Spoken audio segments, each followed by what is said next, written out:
abonné leen ci chaîne YouTube bi di Yaatal Xeltu Yin te activer cloche de notification bi ngir lu wàccati bees ngeen di ko mën a jot ca tàng-tàng ba. assalaamu aleykum wa rahmatullahi taala wa barakaatu.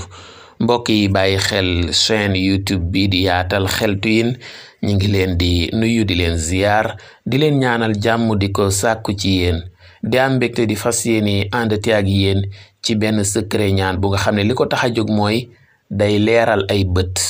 kon mbokk yi képp ku bëgg yàlla dimbale ko bàyyi bëtam leer nàññi muy gis-gis bu leer nàññi bët yi du lëndëm bët yi du bas bët yi du wànneent bët yi daal du am benn jàngooro na bàyyi xel secret bii may bëgg a indi incha allahu rabbi.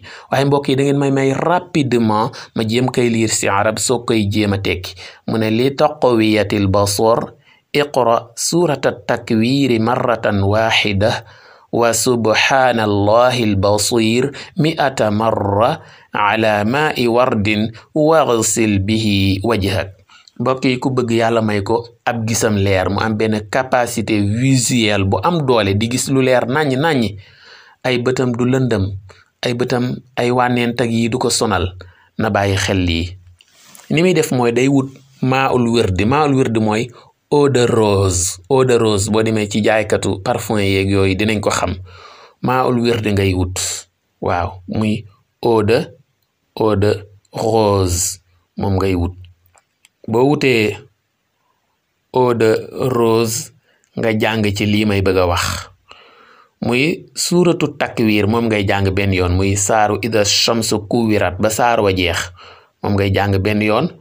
bu saaru takwir jeexee nga teg ci subhanallahi albasir ma waxaat ko subhanallahi albasir ñaata yoon téeméeri yoon muy 100 fois bu ko defee nga daal di koy ëf ci eau de rose bi nga ëf ko ci eau de rose bi muy maaul ward bi nga daal di koy sëlmoo ko incha allah yàlla dina la may say bët leer nañ ci kàttanu yàlla.